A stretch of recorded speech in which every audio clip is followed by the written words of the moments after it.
How to create a meeting in Google Meet on Android. This tutorial shows you how to set up and start a meeting directly from the app. First, open the Google Meet app on your Android device. After that, tap on the New button at the bottom right corner of the screen.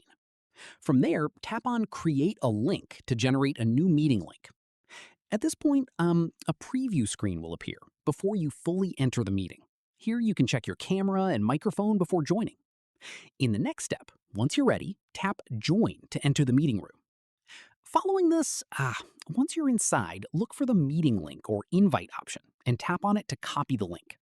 Once done, share that link with whoever you want to invite by sending it through WhatsApp, Messenger, or any other app you prefer.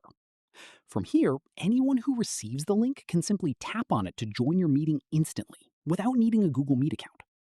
Finally, keep in mind that you can also tap the Share Invite option inside the meeting to send the link directly from there without having to copy and paste it manually. And that's it. If this guide helped you create a meeting in Google Meet on your Android, give it a like, subscribe for more Android tutorials, and tap the bell icon for updates. See you in the next one.